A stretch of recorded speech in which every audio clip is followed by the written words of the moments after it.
बड़ा सा सूटकेस लेकर एयरपोर्ट पर आते ही अवनी अपनी नजरें यहाँ वहां घुमा रही थी। वो किसी को ढूंढ रही थी। अरे अजय कहाँ है? मैंने उससे कहा था कि 2 बजे तक यहाँ पर पहुंच जाना, अभी तक नहीं आया। उफ ओहो। और तभी उसके पीछे से अजय अचानक से आकर अवनी को डरा देता है। भू! आओ।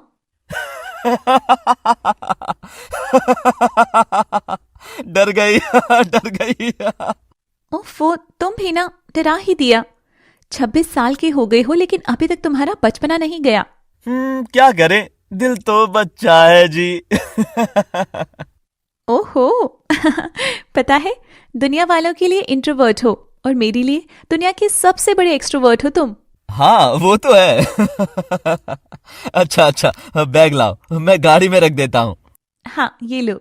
और दोनों गाड़ी में बैठकर वहां से निकल जाते हैं। अजय 2 साल बाद अवनी से मिला था, इसलिए बस वो उसे ही देखे जा रहा था। अजय क्या हुआ तुमको?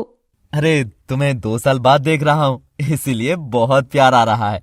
हाँ, यूएसए में अकेले पढ़ाई करना मेरे लिए भी काफी मुश्किल था। खैर, अब तो सब कंप्लीट हो गया है मेरा।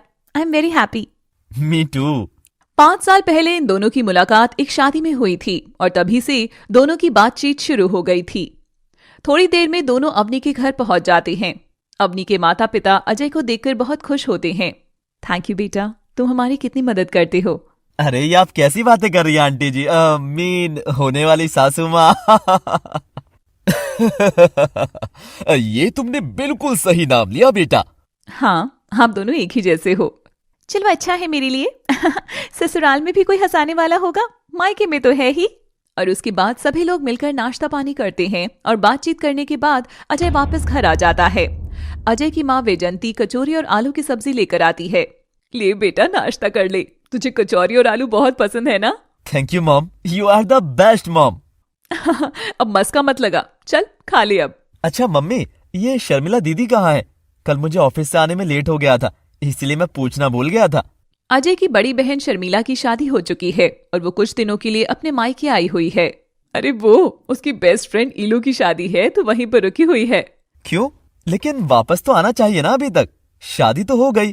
अरे कोई बात नहीं, उसकी बेस्ट फ्रेंड है, उसकी विदाई देखकर ही आएगी। तू टेंशन मत ले, अपना नाश्ता कर ले। ठीक है। अजय नाश्ता शुरू करता है।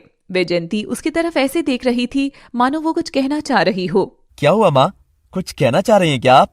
हाँ, वो मैं तेरी शादी से रिलेटेड बात करना चाह रही थी। हाँ बोलिए ना माँ। तू कब जाना है अपने के घर पर रिश्ते की बात करने के लिए? परसों जाना है माँ। दरअसल अजय अपने के बारे में सब कुछ घर में पहले ही बता चुका था। अच्छा।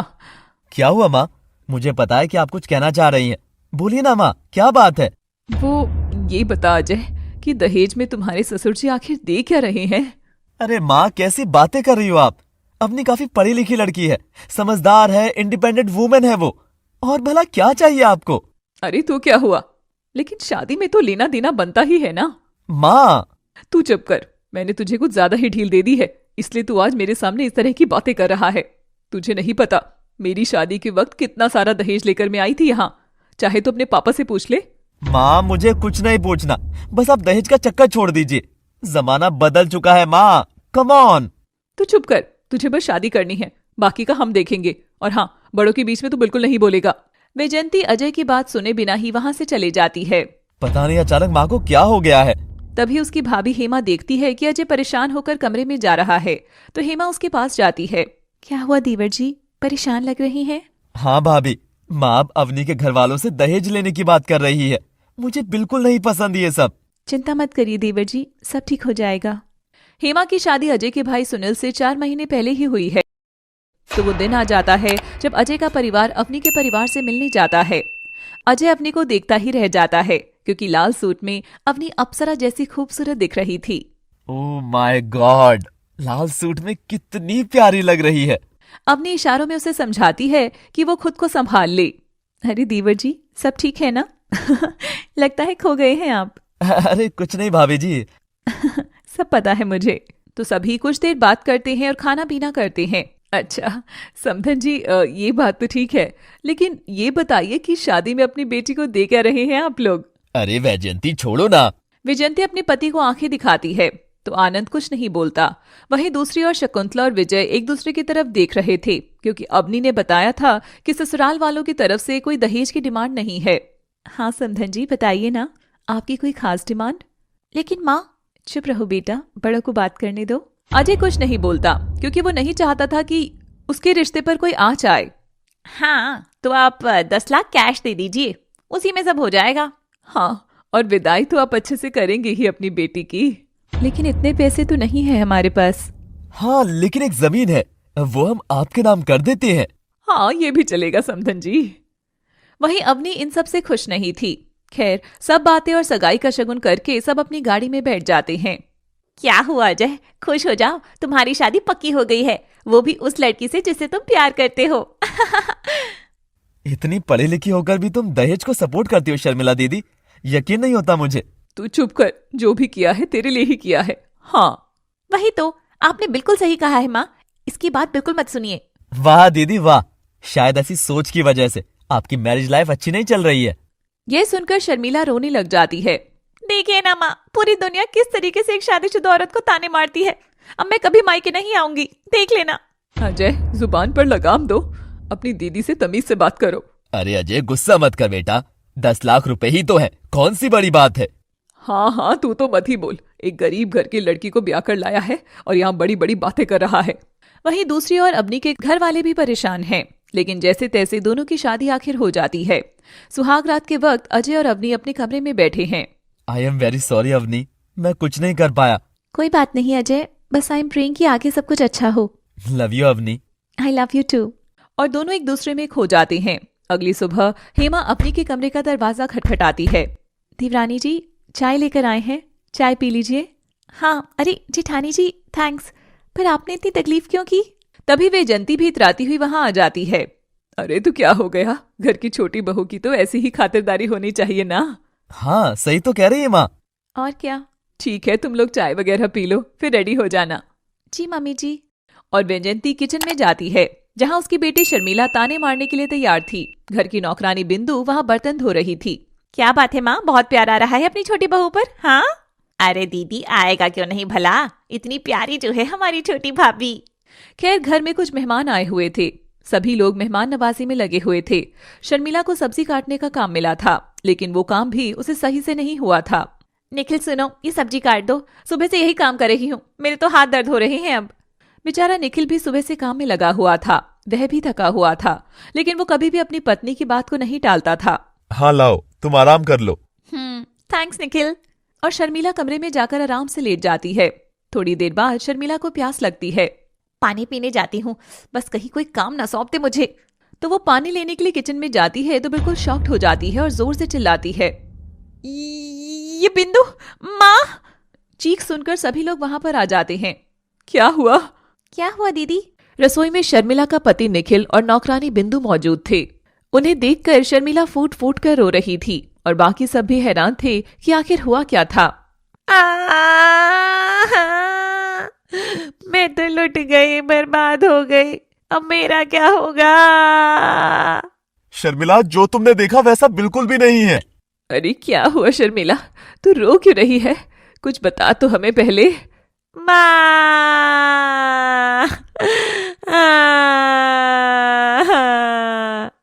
आखिर हुआ क्या है, हमें बताइए तो। हाँ दीदी, क्या हुआ? ये पति घर की नौकरानी के साथ, छी छी छी, मुझे तो बोलने में भी शर्म आ रही है। शर्मिला प्लीज। बिंदु भी सिर झुकाए खड़ी थी और कुछ नहीं बोल रही थी।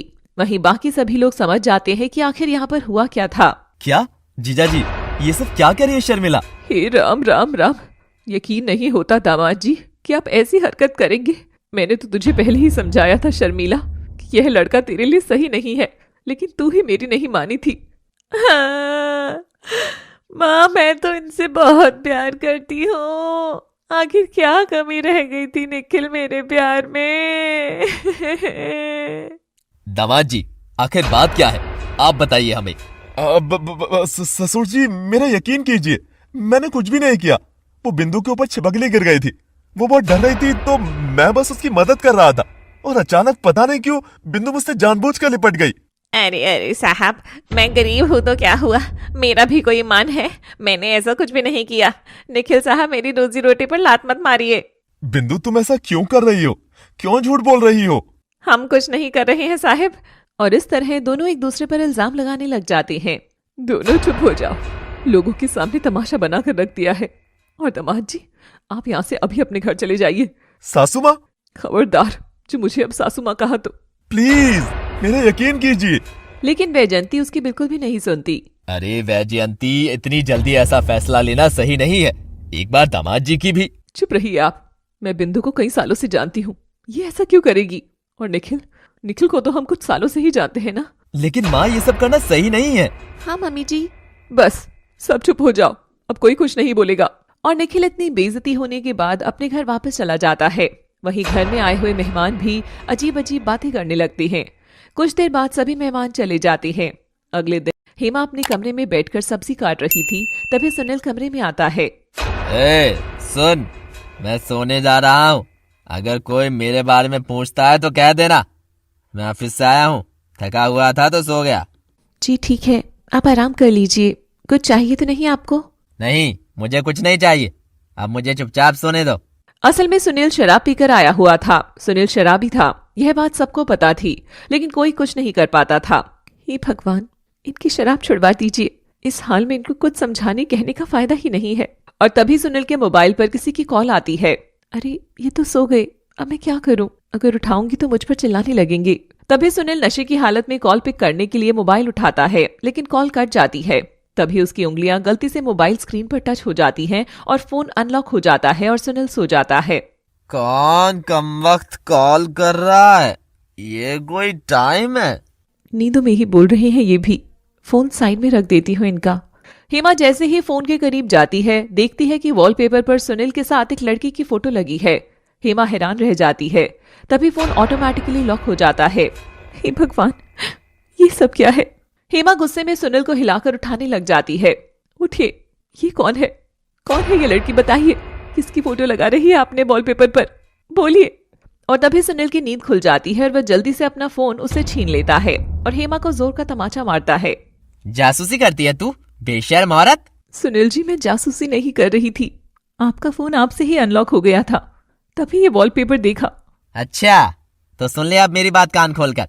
आइंदा मेरे फोन को हाथ भी लगाया ना तो तेरा ये हाथ तोड़कर दूसरे हाथ में दे दूंगा। फिर भीख मांगना गलियों में। छोड़िए, दर्द हो रहा है। समझ गई ना? ये और अच्छे से समझाऊं? फोटो में वो लड़की कौन है? अच्छा वो, हाँ तो क्या कर लेगी तू? तेरे बाप पर मेरा बहुत सारा कर्ज है, इसीलिए तुझे यहाँ ब्याह कर लाया हूँ। तो अपनी औकात मत भूल। वैसे भी तेरी वजह से मुझे रोज ताने सुनने पड़ रहे हैं अपनी माँ से। बढ़िया आई। असल में हेमा गांव की लड़की थी और सुनील से शादी करना उसकी मजबूरी थी। सुनील ने ही उसके पिता के सामने शादी का प्रस्ताव रखा था। वह कर्ज के कारण उसके पिता को भी हाँ करनी पड़ी थी।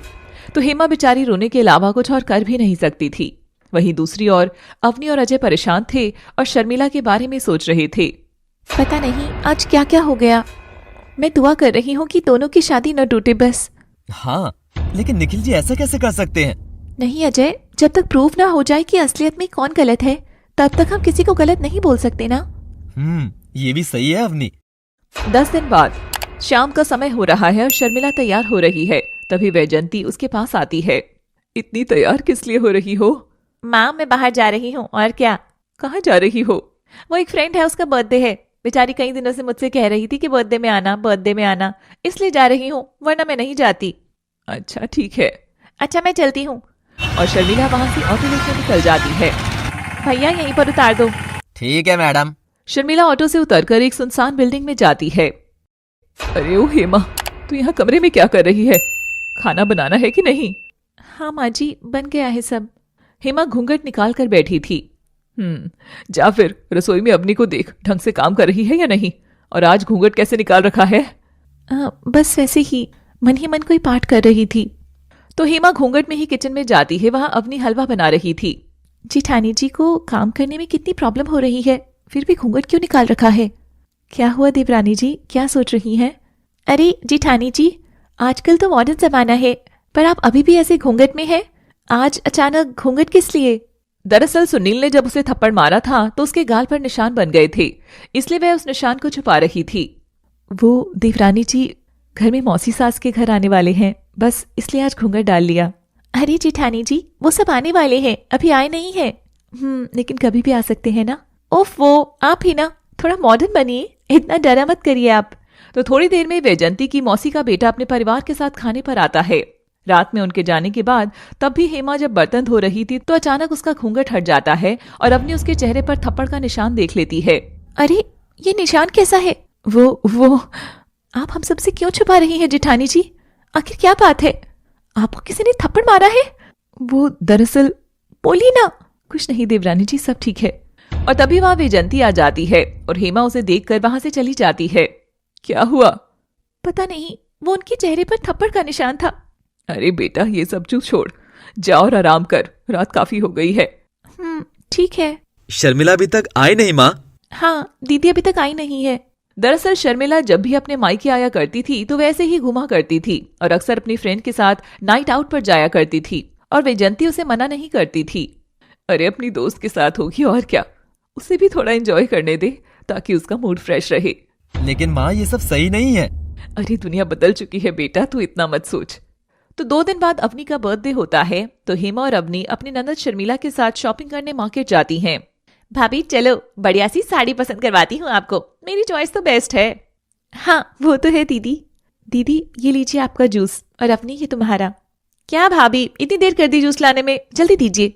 तो हेमा जूस देने के लिए आगे बढ़ती है कि तभी उसका पैर फिसल जाता है और वह जूस शर्मिला के ऊपर गिर जाता है। ओह सॉरी दीदी। पागल हो गई है क्या आप? दिखाई नहीं देता क्या?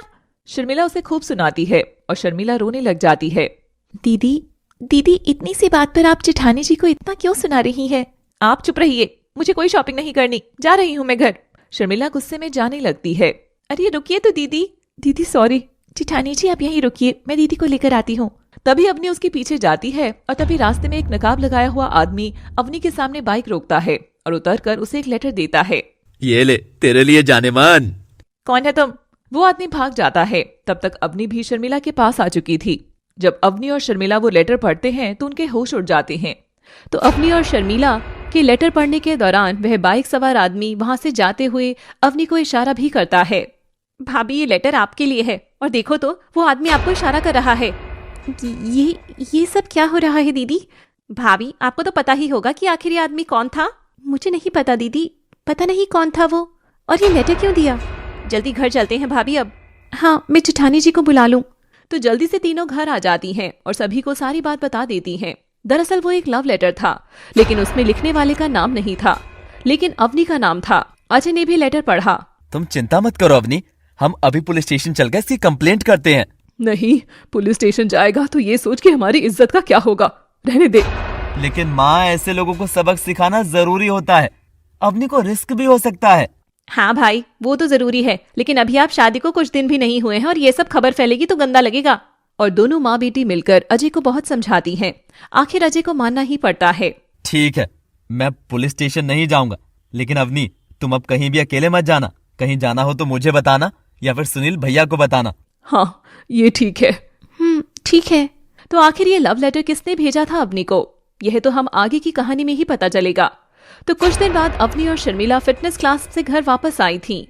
आज रास्ते में कुछ गड़बड़ तो नहीं हुई ना? नहीं माँ आप टेंशन मत लो, सब ठीक है, छोटा सा तो रास्ता है।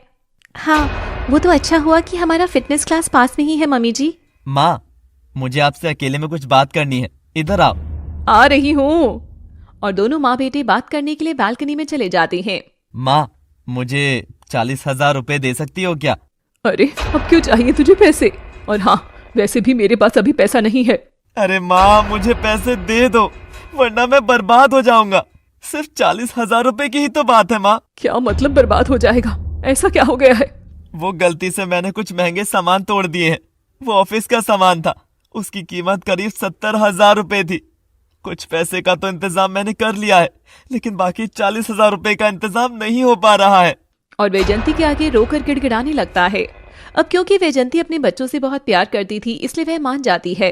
ठीक है, कल मिल जाएंगे तुझे 40,000, अब रो मत। थैंक यू माँ, आप बहुत अच्छी हैं। और सुनील खुश होकर अपनी माँ को गले से लगा लेता है। वहीं शर्मिला चुपके से दोनों की बातें सुन लेती है। हाँ, जब मैंने माँ से 20,000 रुपए मांगे थे तो मुझे 20,000 भी नहीं दे पाई थी, लेकिन देखो तो अब भाई को 40,000 दे रही है। हाँ, और उसे बहुत गुस्सा आता है।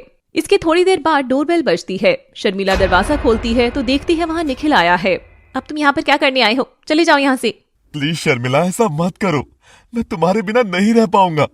हमारा इतना प्यारा रिश्ता है, ऐसे मत तोड़ो प्लीज। अपनी बकवास बंद करो और चले जाओ यहाँ से। सुना नहीं क्या? शर्मिला की ऊंची आवाज सुनकर वैजंती वहां पर आ जाती है। अच्छा, तो पुराने दामाद जी आए हैं। पुराना दामाद मतलब? हाँ, कुछ दिन और है। अब आपको आने की जरूरत नहीं होगी, क्योंकि आपके घर में डिवोर्स के पेपर जल्दी ही भिजवा दिए जाएंगे। नहीं सासू माँ, ये आप कैसी बातें कर रही हैं? प्लीज। माँ एकदम सही कह रही है। अब चुपचाप यहाँ से निकल जाओ। निखिल बेचारा उन दोनों के सामने गिड़गिड़ाता रहता है और बार बार यही कहता है कि उसे माफ कर दिया जाए, लेकिन शर्मिला नहीं मानती और दरवाजा बंद कर लेती है। चलो, गया, जान छूटी। माँ, मैं आगे की पढ़ाई करना चाहती हूँ, और हाँ, आप पैसों की चिंता मत करिए, मैंने कुछ पैसे बचा रखे हैं, मैं उन्हीं पैसों से पढ़ाई करूंगी। अच्छा, चल ठीक है, तेरी जो मर्जी कर। हाँ माँ, और कुछ दिनों बाद कोई जॉब भी कर लूंगी। हाँ ठीक है, बस तू अपने जीवन में खूब आगे बढ़ जा, मैं तो यही चाहती हूँ। हाँ माँ, थैंक्स। तो शाम को अवनी एक्सरसाइज करने के लिए कपड़े चेंज करके आई थी। सुबह एक्सरसाइज अच्छे से नहीं हो पाई थी, थोड़ी सी और एक्सरसाइज अभी कर लेती हूँ। तभी हेमा उसके कमरे की खिड़की से उसे देख लेती है और बाहर से ही उससे बात करने लगती है। वाह देवरानी जी, कितने अच्छे से एक्सरसाइज कर लेती है। काश मैं भी ऐसे कपड़े पहनकर वर्कआउट कर पाती। अरे जेठानी जी, बाहर क्यों खड़ी हैं? अंदर आइए ना। तो हेमा अंदर आती है। तो चलिए, आप भी मेरे साथ एक्सरसाइज करिए। ऐसे कपड़ों में मैं कैसे करूं? अरे हाँ, मैंने तो सोचा ही नहीं कि आप इन कपड़ों में कैसे एक्सरसाइज करेंगी। वही तो। 2 मिनट रुकिए, मैं अभी अलमारी से कपड़े लेकर आती हूँ। और अवनी अपनी अलमारी से अपने जैसे कपड़े निकालती है। अरे देवरानी जी, मैं ये कपड़े नहीं पहन सकती। मुझे पता था कि आप यही कहेंगी। अरे पहन लीजिए, दुनिया कहाँ से कहाँ पहुंच गई है, और आप कितना सोचती हैं। अवनी को सारी सच्चाई पता नहीं थी, और वहीं हेमा अपने ससुराल वालों के बारे में उसे बता भी नहीं सकती थी। वो देवरानी जी, आज नहीं, फिर कभी करूंगी, मुझे अब रोटी बनानी है। क्या? अरे आज रोटी मुझे बनानी है, आप चिंता मत करिए, बस आप चुपचाप मेरे साथ एक्सरसाइज करिए। अब और एक शब्द भी मत बोलिएगा। नहीं नहीं, अरे चलिए पहनिए जल्दी से अब इसे, देखना आप बहुत अच्छी लगेंगी। तो अनवी की बहुत जिद करने पर आखिर हेमा वो कपड़े पहन लेती है। वो कमरे का दरवाजा और खिड़की बंद कर दीजिए। अच्छा ओके। तो जब अपनी दरवाजा बंद कर रही होती है तो उस वक्त सुनील ने हेमा को उन कपड़ों में देख लिया था। खैर, दोनों देवरानी जेठानी अच्छे से एक्सरसाइज करती हैं और हेमा को बहुत अच्छा लग रहा था। कसम से जेठानी जी, मैंने आपको पहली बार इतने अच्छे से खुश होते हुए देखा है। हंसते हुए बहुत प्यारी लगती हैं आप, बस ऐसे ही हंसा करिए। थैंक यू देवरानी जी। अच्छा, आप कपड़े बदल लूं मैं, फिर काम पर लगना है। हाँ, मैं भी। और इसके बाद दोनों देवरानी जेठानी किचन में जाती हैं और अपना काम निपटाती हैं। रात हो जाती है और हेमा अपने कमरे में सोने के लिए चली जाती है। क्या बात है, आज तो बड़ी खुश लग रही हो। जी वो बस यूं ही। मुझे पता है, तुम आज अवनी के साथ एक्सरसाइज कर रही थी ना, वो भी वेस्टर्न कपड़ों में।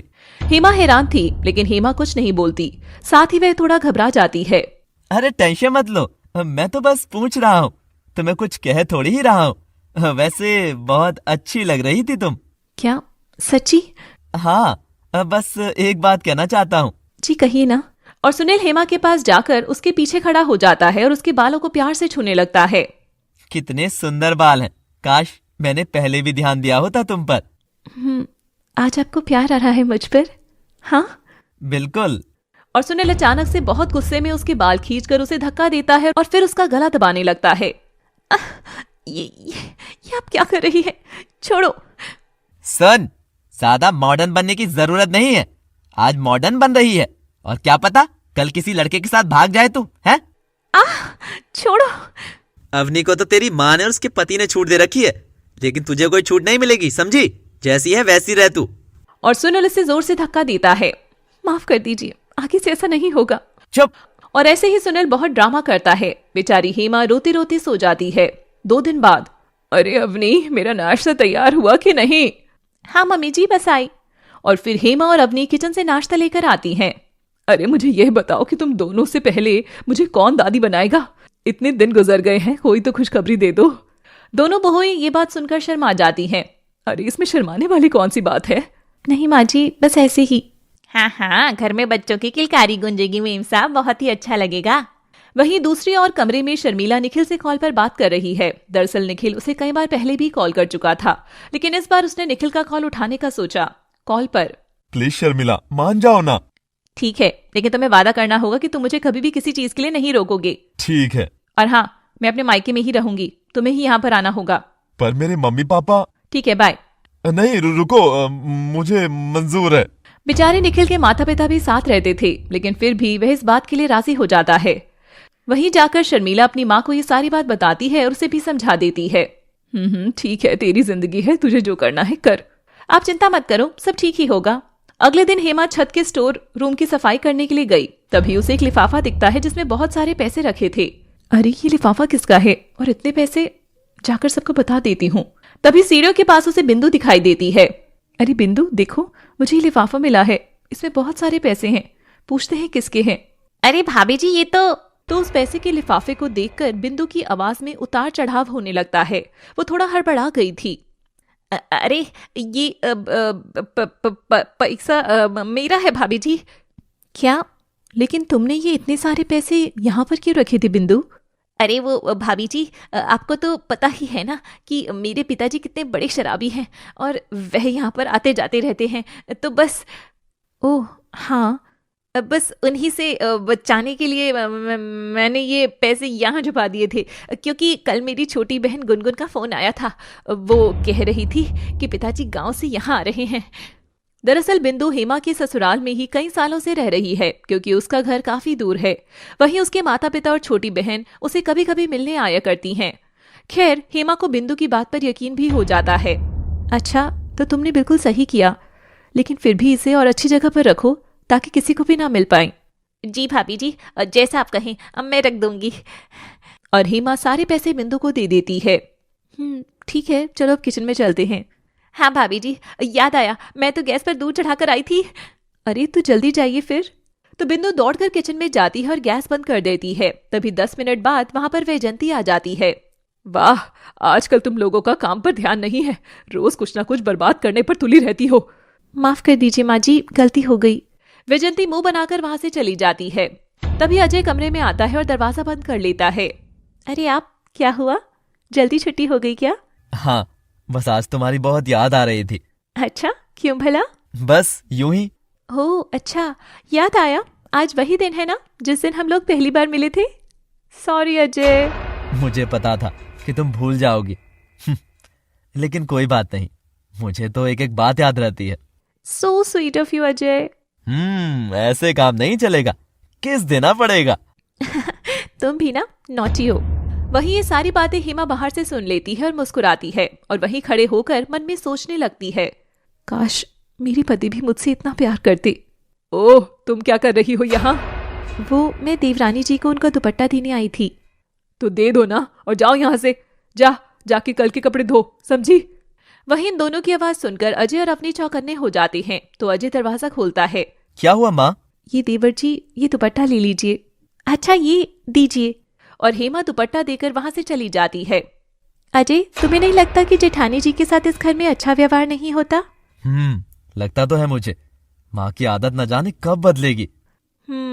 अजय, उन्हें छोटी छोटी बात पर डांट पड़ती रहती है, मुझे बिल्कुल भी अच्छा नहीं लगता। मैं तो माँ को समझाता रहता हूँ, लेकिन माँ मेरी एक भी नहीं सुनती है अवनी। लेकिन तुम चिंता मत करो, समय के साथ सब ठीक हो जाएगा। देखते हैं आगे क्या होता है। तो इसके बाद दोनों बाहर जाते हैं और खूब एंजॉय करते हैं। वहीं घर में माँ बेटी दोनों अकेले बालकनी में बैठे हैं और चाय पी रहे हैं। माँ, अपनी भाभी के तो बहुत मजे हैं, ज्यादा काम भी नहीं करना पड़ता और दिन भर बाहर घूमो मस्त अपने पति के साथ। हाँ। अरे तू क्या हुआ, अभी दोनों की उम्र है, थोड़ा एंजॉय करने दे, तू क्यों बोझ ले रही है? तुम तो भाभी के फेवर में ही बोलोगी क्योंकि तुम्हें पैसे जो मिले हैं। हाँ, चुप कर शर्मिला, कभी कभी तू ज्यादा ही बोल जाती है। तो क्या मुझे बोलने का भी हक नहीं है माँ? मैं पराई हो गई हूँ ना, इसलिए ऐसा बोल रही हो। अरे ऐसी बात नहीं है, तू रो मत। नहीं माँ, बस बहुत हुआ, जब से अपनी भाभी आई है तुम मेरे बारे में बिल्कुल भी नहीं सोचती, मुझे तो जैसे भूल ही गई हो। वैजंती शर्मिला को गले लगा लेती है। अरे नहीं बेटा, तू तो मेरी जान है। सच्ची? हाँ बेटा। उसी शाम अजय और अवनी शॉपिंग करके वापस घर लौटे हैं। माँ पापा, आप सभी के लिए हम लोग गिफ्ट लेकर आए हैं, देखिए तो कैसा है। हाँ, हम लोग मॉल भी गए थे, वहां पर बहुत डिस्काउंट मिल रहा था, तो मैंने सोचा सभी के लिए कुछ ना कुछ ले आती हूँ। अच्छा दिखाइए तो भाभी जी क्या है। और अवनी सभी को एक एक बैग दे देती है। तो शर्मिला को बैग और पर्स मिला था, वही हेमा को एक साड़ी मिली थी। वाह, गिफ्ट तो काफी अच्छा लगा मुझे अपना। हाँ, बहुत बहुत शुक्रिया बहू। थैंक यू पापा जी। लेकिन शर्मिला को अपना गिफ्ट बिल्कुल भी पसंद नहीं आया। कुछ देर बाद शर्मिला और वैजंती अवनी के पास जाते हैं और उससे खूब बातचीत करते हैं। वैसे भाभी एक बात बताऊं? हाँ बताइए ना। आप ना हेमा भाभी को ज्यादा भाव मत दिया करो, वह जितनी सीधी लगती है ना उतनी सीधी है नहीं, बता रही हूँ मैं। लेकिन आप ऐसा क्यों कह रही हैं ननद जी? अरे सही तो कह रही है, तुम तो भोली हो इसलिए उसकी सच्चाई को देख नहीं पा रही हो। हाँ, हेमा भाभी के परिवार वालों ने किस तरह उनकी शादी हमारे भाई से करवा दी ये तो हम ही जानते हैं सच। हाँ लेकिन दीदी। अरे तू समझती नहीं, बस उसके चक्कर में मत पड़। और न जाने हेमा के बारे में दोनों माँ बेटी क्या क्या बोलती हैं। वहीं अवनी इन सब बातों पर ज्यादा ध्यान नहीं देती। वहीं आजकल शर्मिला अवनी से भी चिढ़ने लगती है और वह अपनी माँ से उसकी भी शिकायत करने लगी है। खैर कुछ दिन बीत जाते हैं। एक दिन अचानक से सुनील कहीं गायब हो जाता है।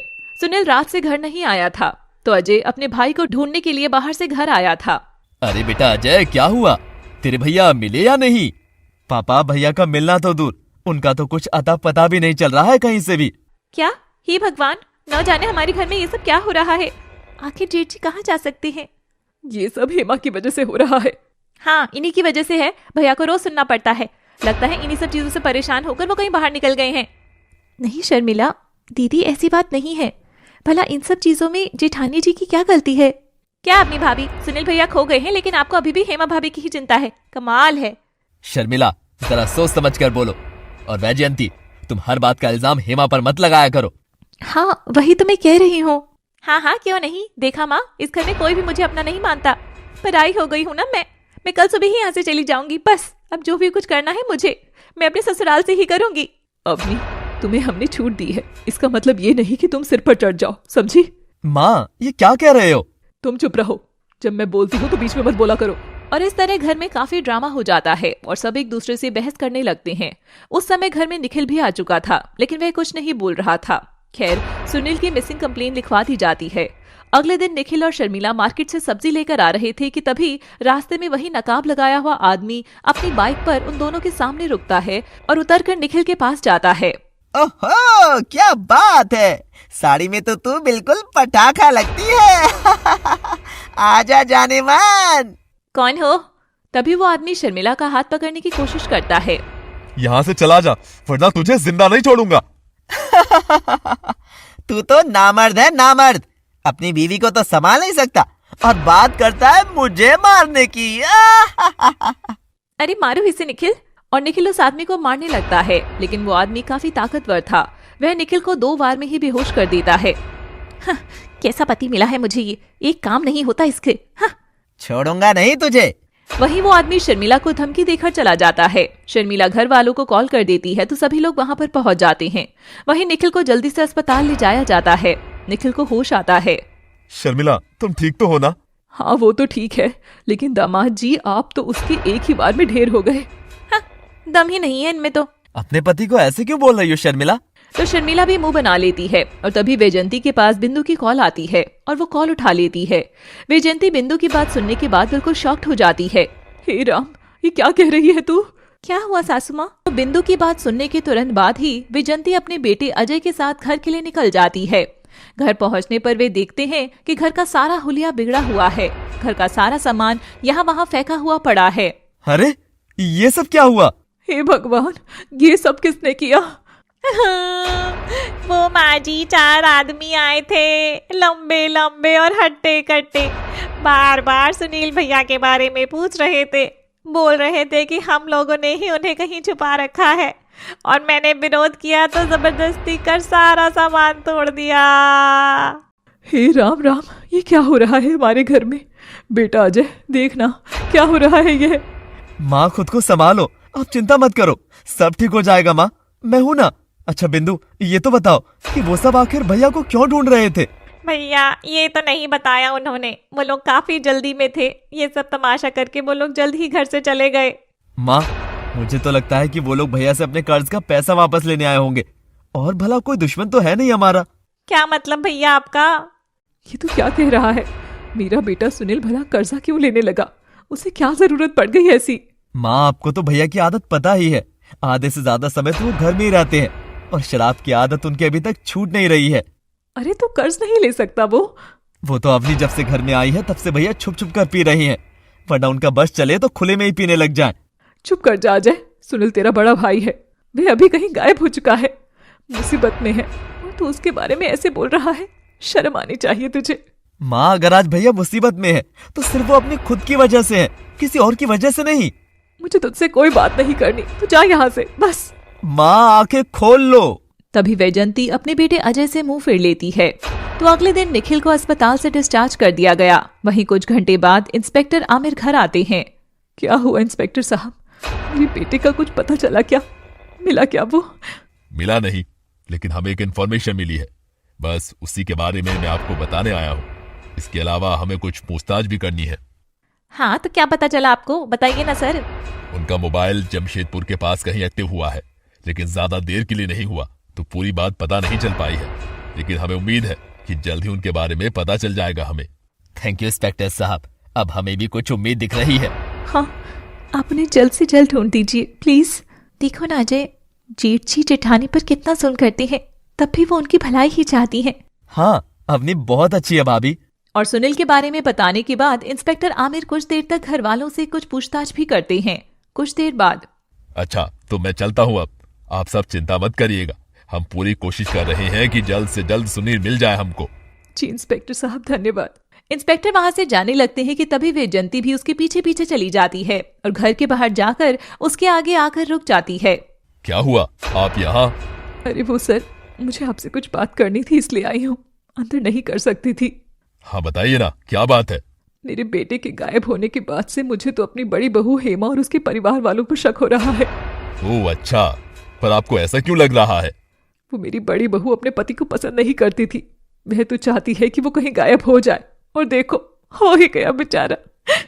अच्छा, ठीक है, तो हम इस एंगल से भी इन्वेस्टिगेशन करेंगे, आप बिल्कुल भी चिंता मत करिएगा। जी इंस्पेक्टर साहब, आपका बहुत भला होगा। ओके। और इंस्पेक्टर अपनी गाड़ी में बैठकर चले जाते हैं।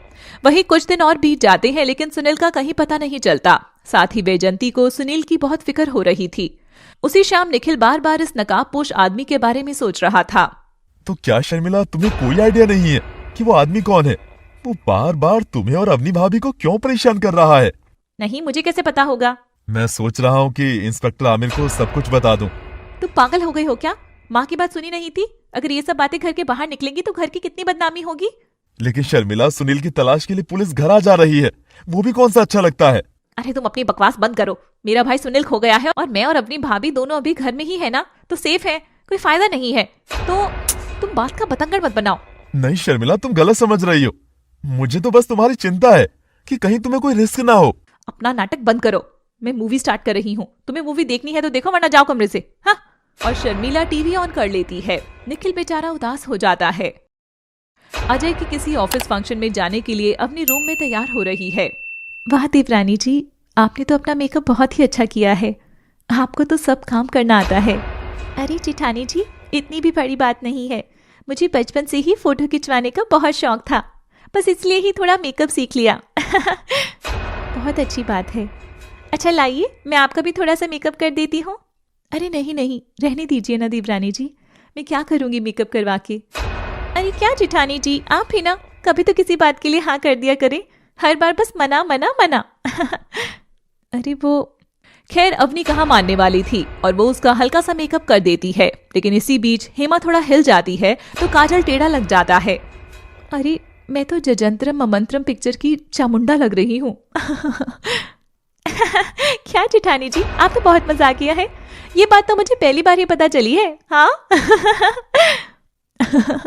अच्छा, ये सारी चीजें शर्मिला दूर से देख रही होती है तो वह जल्द से अपनी माँ को बुला लेती है।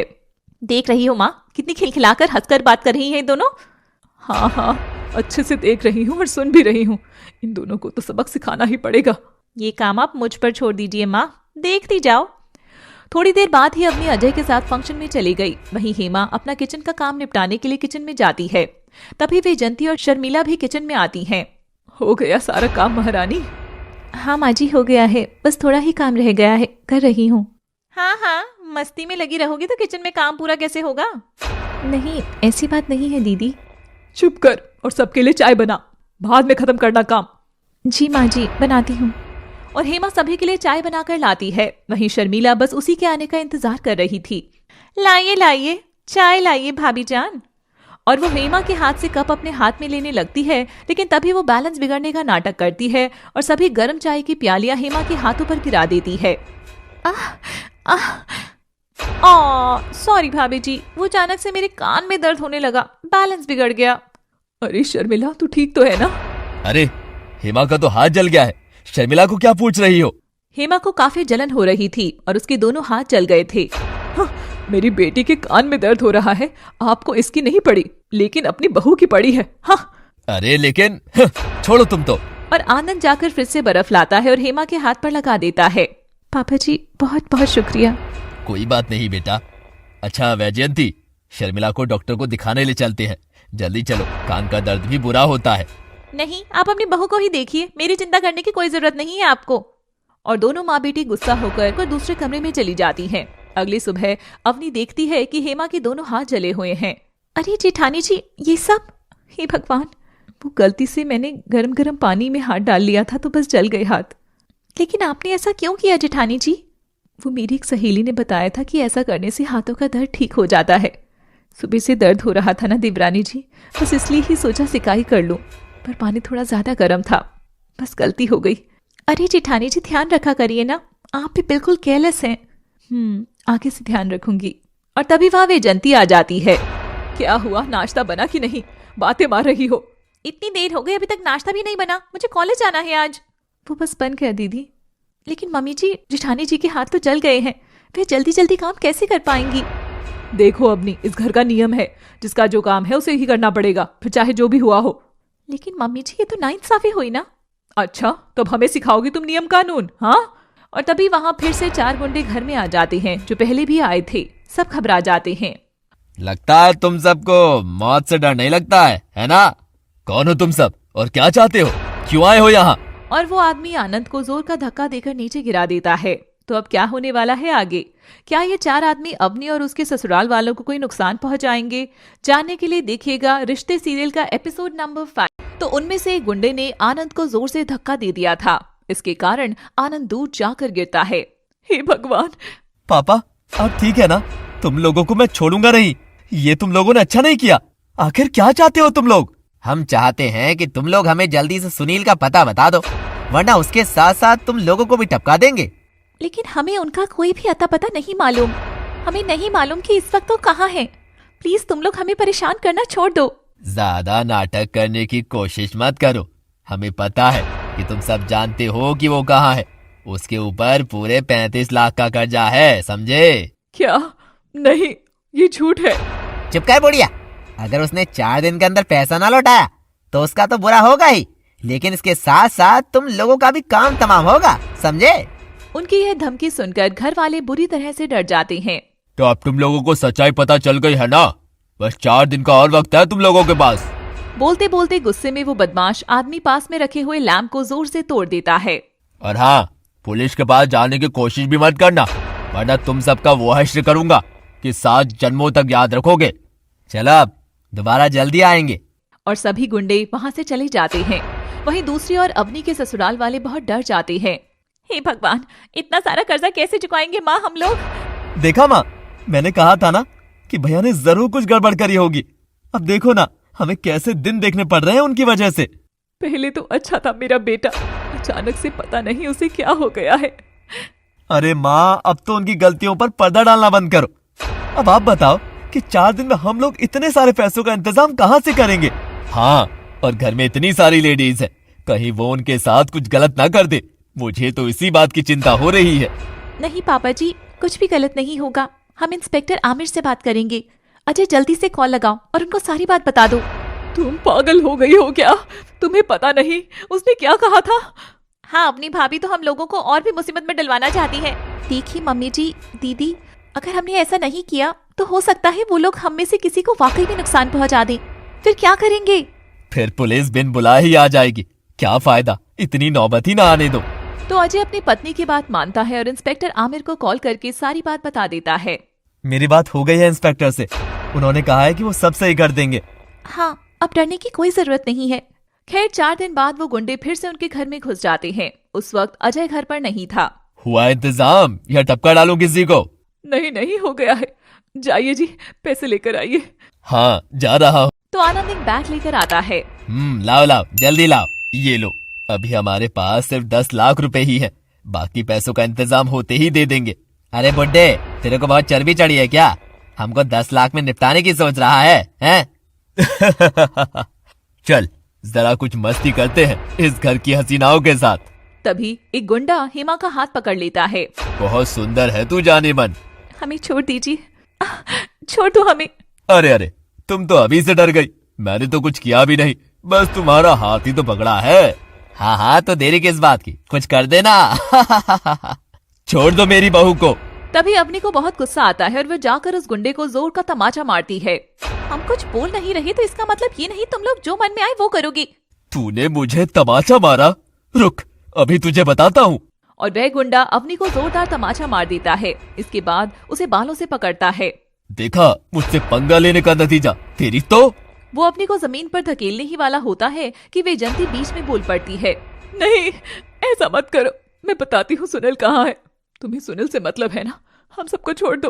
अच्छा बुढ़िया, तुझे पहले से ही पता था कि सुनील कहाँ है और तू हमारे साथ खेल खेल रही थी? हाँ, रुक जा, पहले इससे निमट ले, तब इस बुढ़िया को बताना। नहीं नहीं, इन सबको नुकसान मत पहुंचाओ, मैं हाथ जोड़ती हूँ। इतने में ही वहाँ इंस्पेक्टर आमिर आ जाते हैं। उसके साथ अजय भी था। सभी लोग अपने हाथ ऊपर कर लो। पुलिस कैसे आ गई? सभी गुंडे डर जाते हैं और भागने की कोशिश करते हैं, लेकिन उन्हें पुलिस द्वारा पकड़ लिया जाता है। तो बाद में पता चलता है कि ये गुंडे सुनील के बॉस ने भेजे थे, क्योंकि सुनील ने कंपनी का बहुत बड़ा नुकसान कर दिया था। खैर, सुनील भी वापस घर आ जाता है। वैसे वैजयंती जी, अगर आपने पहले ही बता दिया होता कि सुनील कहाँ है, तो शायद आप लोगों को इतनी परेशानी नहीं झेलनी पड़ती। हाँ माँ, और सच छुपाए नहीं छुपता। वैजयंती कुछ नहीं बोलती। वहीं इंस्पेक्टर भी वहाँ से चला जाता है। सुनील भैया, आप कहीं दूसरे शहर में जाकर छुपकर बैठे हुए थे, लेकिन आपको पता भी है कि हम सबको यहाँ पर कितनी परेशानी उठानी पड़ी थी। अरे, मैंने कितनी बार कहा है कि मेरी कोई भी गलती नहीं थी, वो तो कंपनी की गलती थी। वाह भैया, इतना बड़ा कांड हो गया, पर अभी तक आप अपनी गलती मानने को तैयार ही नहीं है। हाँ जेठ जी, आपकी शादी हो चुकी है और आने वाले समय में आपका अपना परिवार भी होगा। कम से कम उनके भविष्य के बारे में तो सोचिए। इतना गैर जिम्मेदार बन गया है तू। लेकिन सुनील बहुत एटीट्यूड दिखा रहा है। वे किसी की बात नहीं सुन रहा था। छोड़ो, भैया किसी की नहीं सुनते। चलो अपनी कमरे में चलो। ठीक है। हाँ, बड़ा ज्ञान दे रहे हैं सब। देखो माँ, देख रही हूँ।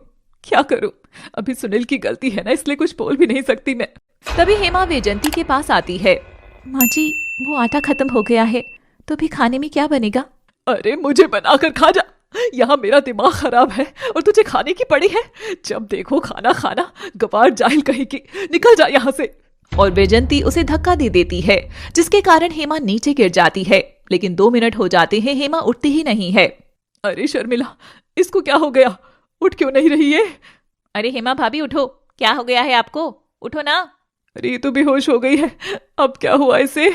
तो शर्मिला जाकर सभी को बताती है। तो इसके बाद सुनील, अजय और बाकी सभी मिलकर उसे अस्पताल ले जाते हैं। और तभी वहाँ पर उन्हें खुशखबरी मिलती है। बधाई हो, आपकी बहुरानी पेट से है, नन्हा मेहमान आने वाला है आपके घर में। अरे वाह डॉक्टर साहब, आपने तो बहुत ही अच्छी खबर दी है हमें। बधाई हो जेठानी जी, मैं तो चाची बनने वाली हूँ, कसम से मैं तो बहुत खुश हूँ। लेकिन वहीं अजय नोटिस करता है कि सुनील को इस बात से बिल्कुल भी खुशी नहीं हुई थी। चलो अच्छी बात है, घर में एक छोटा नन्हा मेहमान आएगा तो मन लगा रहेगा। हेमा को इस बात से खुशी हो रही थी कि कम से कम वैजयंती इस बात से खुश है कि वह मां बनने वाली है, क्योंकि उसका पति तो बिल्कुल भी खुश दिखाई नहीं दे रहा था। कुछ दिन बाद सुनील बाइक पर हेमा को डॉक्टर के पास चेकअप करवाने के लिए ले जा रहा था। मैं तो बहुत खुश हूँ हेमा कि हमारे घर में एक छोटा नन्हा मेहमान आने वाला है। वाकई में सुनील जी, मुझे लगा आप खुश नहीं हैं। हाँ और क्या, तुम्हें लगता है कि मैं खुश नहीं हूँ, लेकिन मैं भी बहुत खुश हूँ, बस मैं दिखता नहीं हूँ। अच्छा, कोई बात नहीं, अच्छा लगा मुझे ये जानकर। वहीं आधे घंटे बाद अचानक से आनंद को अस्पताल से कॉल आता है। तो सभी लोग दौड़कर हॉस्पिटल पहुंचते हैं। वहां सुनील इंस्पेक्टर को बता रहा है कि आखिर हुआ क्या था। इंस्पेक्टर साहब, एक आदमी नकाब पहना हुआ है, उसी ने ये सब किया है। जेठ जी क्या हुआ? वो हेमा का मिसकैरेज हो गया है और ये काम उसी आदमी ने किया है। क्या? हाँ, मैं तो बर्बाद हो गया। अरे चिंता मत कर बेटा, हौसला रख। हाँ माँ, वो आदमी अचानक से हमारी बाइक के आगे आ गया, मेरा बैलेंस बिगड़ गया और हम दोनों जमीन पर जाकर जोर से गिर पड़े। बस इसी वजह से हेमा के साथ ऐसा हो गया। ठीक है, हम जल्द से जल्द पूरी जानकारी जुटाने की कोशिश करेंगे, आप सब चिंता ना करें। और इंस्पेक्टर आमिर वहां से चला जाता है। वहीं बेचारी हेमा बहुत रो रही थी। खैर इस तरह कुछ दिन बीत जाते हैं और तभी वैजयंती को एक बैग में बहुत सारी पिल्स मिलती हैं। प्रेगनेंसी रोकने वाली दवाई, ये किसकी होगी? कहीं अपनी तो ये सब नहीं ले रही है। और वह उस बैग को ले जाकर शर्मिला को दिखाती है। देखा माँ, अपनी भाभी कितनी चालू है। वैसे बनती तो बड़ी सीधी है, लेकिन देखो क्या कारनामा कर रही है हमारे पीछे पीछे। तू सही कह रही थी, ये बड़ी चालू लड़की है। और क्या माँ, हाँ तुम तो अपने पोती पोतों के सपने देख रही थी और इस मैडम को देखो, अपना फिगर मेंटेन करना चाहती होगी, इसलिए अभी माँ बनना नहीं चाहती होगी। हाँ तभी तो खूब एक्सरसाइज भी तो करती है रोज। और तभी जब अपनी अपनी फिटनेस क्लास से वापस घर आती है तो वैजयंती हाथ में बैग लिए उसी का इंतजार कर रही थी।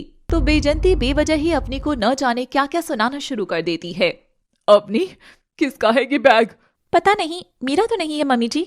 क्यों झूठ बोल रही है? तेरा ही है। मम्मी जी कहा ना मेरा नहीं है।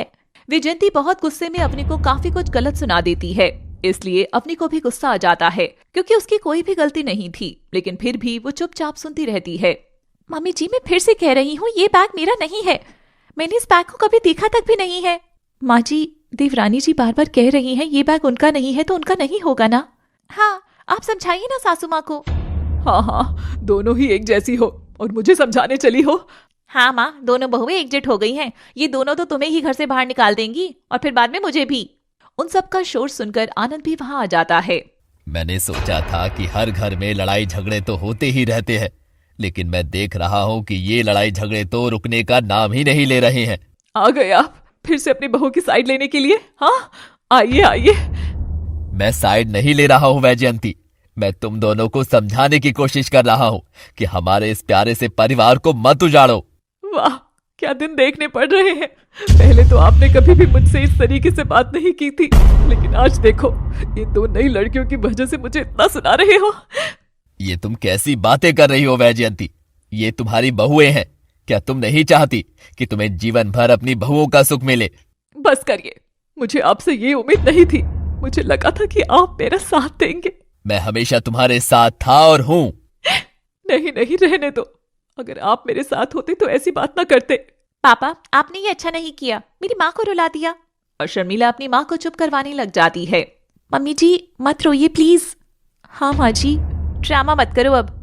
मुझे किसी से बात नहीं करनी, अपने कमरे में जाओ। और दोनों बहुएं मायूस होकर कमरे में चली जाती हैं। खैर इस बात को कुछ घंटे हो चुके हैं और शाम के 4 बज चुके हैं। तो शर्मिला घड़ी देखती है और 4 बजे बाहर निकल जाती है। ऑटो में बैठकर वो किसी को कॉल करती है। आकाश, तुम वहां पहुंच गए हो ना? हाँ शर्मिला, पहुंच गया हूँ, तुम जल्दी से पहुंचो। बस मैं भी आ रही हूँ। तो हमें यहाँ पता चलता है कि शर्मिला का आकाश के साथ अफेयर चल रहा है। आकाश लंबा, गोरा और काफी हैंडसम है। शर्मिला को तो आकाश से पहली नजर में ही प्यार हो गया था। खैर थोड़ी देर में शर्मिला उसके पास पहुंच जाती है। Oh, I missed you baby. Miss you too baby. चलो ज्वेलरी शॉप पर चलते हैं। और इसके बाद दोनों पास की एक ज्वेलरी शॉप पर जाते हैं। शर्मिला अपने बैग से एक डायमंड रिंग निकालती है और वहां के एक एम्प्लॉय को दे देती है। ये लीजिए, बताइए कितना मिलेगा इसका? ये अंगूठी तो बहुत ही प्यारी है, काश तुम्हें इसे बेचना ना पड़ता। ये तुम्हारे हाथों में बहुत अच्छी लगती है। हाँ आकाश, वो तो है, लेकिन क्या कर सकते हैं, अभी मुझे पैसों की बहुत जरूरत है। I know. और दोनों अंगूठी के पैसे लेकर वहां से किसी होटल में चले जाते हैं। वैसे आज तुम बहुत हैंडसम लग रहे हो। अरे शर्मिला, ये तो तुम हमेशा ही कहती रहती हो।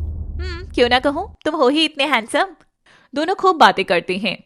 तो अवनी अपना काम निपटा कर पढ़ने के लिए बैठ जाती है। दरअसल वो टीचर बनने की तैयारी भी कर रही थी कि तभी वहां वैजयंती आती है। अरे अवनी सुनो, जरा ये ब्लाउज सील दो, थोड़ा फट गया है। कल बगल में कीर्तन है तो वहां पर जाना है, यही पहनकर जाऊंगी। ठीक है मम्मी जी। और पढ़ाई छोड़कर वो कपड़े सिलने लग जाती है कि तभी वहां हेमा आती है। अरे लाइए देवरानी जी, आप पढ़ाई कर रही थी ना, आप पढ़ाई करिए, मैं सिल देती हूँ। अरे नहीं जेठानी जी, आप ही तो दिन भर लगी रहती हैं, थक गई होंगी, जरा आराम करिए। अरे तो क्या हुआ, ये तो मेरा काम ही है। लेकिन आप भी एक इंसान है, और हर इंसान की कुछ ज़रूरतें और ख्वाहिशें होती हैं जो कि आप हमेशा दबा लेती हैं।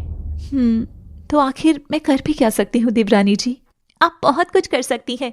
आप वो कर सकती हैं जो आप सोच भी नहीं सकती। देवरानी जी, ऐसा कहना तो बहुत आसान है, लेकिन करना बेहद मुश्किल है। वो तो है जेठानी जी, लेकिन करने से पहले हार मानना भी तो सही नहीं है ना? हाँ, ये बात तो आपने बिल्कुल सही कही। और तभी अवनी देखती है कि हेमा की साड़ी कोने से फटी हुई है। अरे जेठानी जी, ये साड़ी ये कैसे फट गई? अरे ये तो आज सुबह हल्का सा जल गया था। अरे जेठानी जी, मुझे पता है कि आप झूठ बोल रही हैं।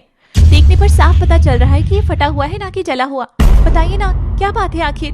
कुछ नहीं देवरानी जी, मुझे पता है सुनील जी आपको 1 रुपया भी नहीं देते हैं, है ना? हेमा हड़बड़ा जाती है, जिससे अवनी को पता चल जाता है कि सुनील हेमा की आम जरूरतें भी पूरा नहीं करता। देखिए देवरानी जी, किसी से भी कुछ मत बोलिएगा, नहीं तो बहुत बुरा हो जाएगा। ठीक है, मैं कुछ नहीं कहूंगी, आप डरिए मत। लेकिन मैं चाहती हूँ कि आप जॉब करें और जेठ जी के भरोसे ना रहें। और उस रात अवनी इस तरह हेमा को समझाती है कि उसे आगे बढ़ना चाहिए। अगले दिन निखिल चोटिल होकर घर आता है। शर्मिला, शर्मिला, जल्दी आओ। अरे, तुम्हारे सिर से तो खून बह रहा है, ये कैसे हुआ? वो शर्मिला, वही नकाब पहना हुआ आदमी मुझे घर के बाहर मिला था। उसने मेरे सर पे पत्थर से वार किया। बड़ी मुश्किल से बचते बचाते आया हूँ यहाँ तक। और इतना कहकर निखिल बेहोश हो जाता है। ये तो अच्छा हुआ कि उस समय घर में अजय और सुनील थे, तो दोनों भाई उसे अस्पताल ले जाते हैं। पेशेंट को सिर पर चोट आई है, उनका तुरंत छोटा सा ऑपरेशन करना पड़ेगा। अच्छा, ठीक है डॉक्टर साहब। हाँ, तो करवाना ही पड़ेगा अब। वो सब तो ठीक है, लेकिन अब ऑपरेशन के लिए पैसे कहाँ से आएंगे माँ? वही तो, तूने भी ना जाने किससे शादी कर ली, ना पैसा है ना कुछ, अब भुगत। माँ, अभी निखिल की हालत सही नहीं है और आप दोनों ऐसी बातें कर रही हैं। हाँ, वही तो। मम्मी जी, आप परेशान मत होइए, मैं पैसों का बंदोबस्त करती हूँ, क्योंकि पैसों से ज्यादा इम्पोर्टेंट अभी निखिल जी की हेल्थ है। थैंक यू अवनी भाभी। कोई बात नहीं दीदी। और अवनी अजय के साथ घर जाती है और अलमारी से कुछ ढूंढने लग जाती है। क्या हुआ अवनी, क्या ढूंढ रही हो? मैंने अपनी डायमंड रिंग यहीं पर रखी हुई थी, पर मुझे मिल नहीं रही है वो। तुम चिंता मत करो, हम दोनों मिलकर ढूंढते हैं। यहीं पर होगी और कहाँ जाएगी। और दोनों लोग मिलकर बहुत देर तक हर जगह रिंग को ढूंढते हैं, लेकिन वो डायमंड रिंग कहीं पर भी नहीं मिलती। अजय, अब क्या होगा? तुम चिंता मत करो, हम लोग अपनी फिक्स डिपॉजिट तोड़ देंगे। वो तो ठीक है, लेकिन रिंग कहाँ गई? अरे कोई बात नहीं अवनी, पैसे तो आते जाते रहते हैं, तुम फिक्र मत करो, मिल जाएगी। तभी अजय अवनी को गले लगा लेता है। खैर, अजय जैसे तैसे सब अरेंजमेंट कर लेता है और निखिल का ऑपरेशन भी सही समय पर हो जाता है। वहीं अवनी उस नकाब वाले आदमी के खिलाफ भी कंप्लेंट कर देती है। मैंने उस नकाब वाले आदमी की कंप्लेंट कर दी है, अब कुछ सोल्यूशन जरूर होगा। हाँ, बहुत अच्छा किया। अगले दिन निखिल को होश आता है और पुलिस के द्वारा छानबीन करी जाती है। वहीं दूसरी ओर शर्मिला को कोई फर्क नहीं पड़ रहा था। खैर, इस बार शर्मिला आकाश से पार्क में मिलती है। तो तुमने अपनी दोस्त के पैसे लौटा दिए ना? हाँ हाँ, लौटा दिए। उसका तो मैं अब मुंह भी नहीं देखूंगी। एक नंबर की बदतमीज लड़की है इलू। कोई बात नहीं, भूल जाओ उसे। अब तो बिक गई मेरी रिंग, छोड़ो। दरअसल शर्मिला ने अपनी सहेली इलू से उसकी चेन पहनने के लिए ली थी, लेकिन शर्मिला से वो चेन खो गई थी। बस उसी के पैसे शर्मिला ने उसे लौटाए थे। अच्छा, तो कल 5 बजे मैं एयरपोर्ट पर पहुंच जाऊंगी। हाँ, हम लोग खूब मजे करेंगे स्पेन में। असल में आकाश को यह बात नहीं पता थी कि वह अंगूठी किसी और की थी। तो शाम को शर्मिला घर पहुंच जाती है। माँ सुनो, हम लोग कॉलेज की तरफ से ट्रिप पर जा रहे हैं, मैं 7 दिन बाद वापस आऊंगी। हाँ, जा जा, थोड़ा एंजॉय कर ले। मैं तो यहीं पर पड़ी रहूंगी और इन लोगों की बकवास सुनती रहूंगी। हाँ। अरे माँ, मेरी जॉब लग जाएगी तो हम दोनों साथ में घूमने जाएंगे ना। हाँ हाँ, देखते हैं। तो यह दिन बीत जाता है और अगले दिन शर्मिला और आकाश दोनों लोग स्पेन के लिए निकल जाते हैं। तो निखिल के माँ बाप भी अवनी के ससुराल में आए हुए हैं। निखिल जी, अब तो आप बिल्कुल ठीक है ना? हाँ, अब तो कुछ अच्छा फील कर रहा हूँ। समधन जी के तो बहुत अच्छे भाग्य हैं जो उन्हें इतनी अच्छी बहुएं मिली हैं। हाँ समधन जी। वहीं वैजंती दूसरे कमरे में मुंह बनाकर बैठी हुई थी और वहीं से इन सब की बातें सुन रही थी। और इसी बीच अवनी को अपनी पुरानी सहेली अरीना का कॉल आता है। अरे वाह, अरीना की कॉल, इतने टाइम बाद। वो जैसे ही कॉल रिसीव करती है तो अरीना उसे एक ऐसी खबर देती है जिससे अवनी अचंभे में पड़ जाती है। अवनी की सहेली एरिना करीब 2 साल पहले ही स्पेन में शिफ्ट हुई थी। वहां मेन मार्केट में उसकी एक आइसक्रीम की बड़ी सी शॉप है। हेलो मैडम, आज कैसे याद किया? यार, तुम्हारी ननद को देखा है मेरी शॉप पर। क्या बात कर रही हो? तुम्हें कोई गलतफहमी हुई होगी। यार, मैंने तुम्हारी ननद को कई बार फोटो में देखा है ना, इसलिए मुझे अच्छे से पता है कि वो तुम्हारी ननद ही थी, लेकिन मैंने उससे कुछ कहा नहीं। ओह, तुमने अच्छा किया। वैसे हमारी ननद तो यहाँ पर बताकर गई है कि वे कॉलेज की तरफ से ट्रिप पर गई हैं। हाँ, तो जाहिर सी बात है तुम्हारी ननद ने झूठ बोला है। और हाँ, वह यहाँ पर किसी लड़के के साथ आई थी। यह बात सुनकर तो अवनी बिल्कुल हैरान रह जाती है। क्या? अच्छा एरिना, तुम एक काम कर सकती हो प्लीज? हाँ बोलो ना। एक क्या 2 काम कर दूंगी। वो अगर नेक्स्ट टाइम तुम्हारी शॉप पर आती है तो प्लीज कैसे भी करके उनकी एक फोटो ले लेना। हाँ श्योर श्योर। एरिना से बातचीत करने के बाद अपनी फोन रख देती है। कुछ देर बाद क्या हुआ? वो ननद जी। और अवनी फिर हेमा को सारी बात बता देती है। अगर निखिल जी को ये सब पता चलेगा तो उनका तो दिल ही टूट जाएगा। हाँ जेठानी जी, बस मुझे सबूत मिल जाए तो मैं सारी बात सासू माँ को बता दूंगी, क्योंकि बिना सबूत के वो हमारी बात पर यकीन करने वाली नहीं है। वो तो है। 5 दिन बाद। अच्छा सुनो, मेरा छोटा भाई कमलेश इसी शहर में शिफ्ट हो रहा है, तो वो आज 5 बजे तक घर पहुंच जाएगा। तैयारी में कोई कमी मत रखना। ठीक है मामी जी।